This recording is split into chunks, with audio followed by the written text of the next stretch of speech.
Agora eu vou falar com vocês a respeito de alguns pontos de atenção que precisamos ter ao analisar alguns cenários que os clientes vão nos apresentar. Primeiro ponto de atenção é que o gatilho principal é a ultrapassagem do limite de 1.250.000 de receita bruta dentro do trimestre. A gente não precisa ficar esperando a receita ultrapassar o valor de 5 milhões no ano. Passou de 1.250.000 no trimestre, já temos que pensar em realizar o cálculo da presunção do lucro com aquela porcentagem majorada. Mesmo que, se ao final do ano exercício for observado que não ultrapassou a receita não ultrapassou a receita em 5 milhões, o que pode gerar um valor a compensar. Mas passou de 1.250.000, a gente já tem que calcular o lucro presumido com a porcentagem majorada. Segundo ponto de atenção é o controle de saldo entre os trimestres. Naquele trimestre que não foi alcançado uma receita bruta de 1.250.000, aquilo que faltou para alcançar esse limite vai virar um saldo para o próximo trimestre, para que seja compensada a receita e não majorar o cálculo do lucro presumido.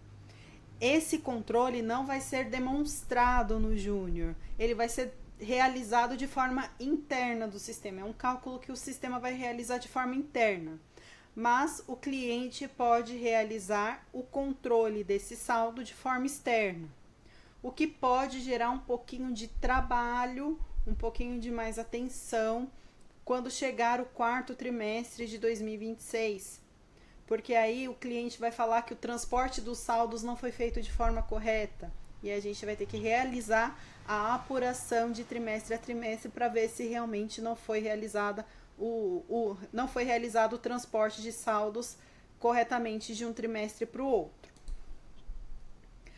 Orientar ao cliente a fechar o trimestre e não mexer mais nem na escrituração dentro do G5 e nem nas receitas do Júnior Fênix, porque isso pode mudar o valor de saldo a compensar ou de saldo a recolher no fim do ano, o exercício que ele estiver apurando.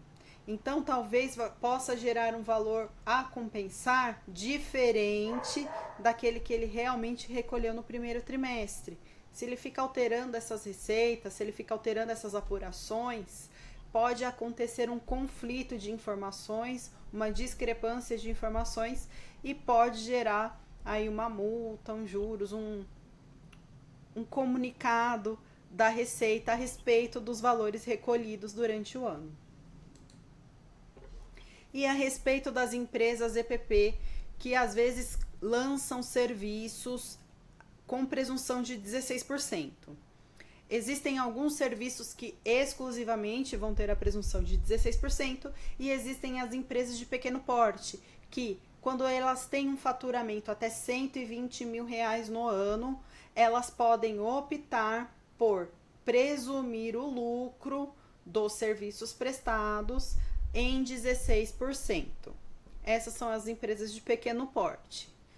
Quando existe esse lançamento, o Júnior também vai majorar essa presunção de 16% para 17,6%, mas não significa que está correto, porque alguns serviços estão sendo lançados a 16% simplesmente porque a empresa está cadastrada como EPP. Então, nesses casos que a gente está falando de majoração da presunção do lucro, são empresas que faturaram mais de 1.250.000 trimestres, mais de 5 milhões no ano. Então, as EPPs não vão entrar neste cenário.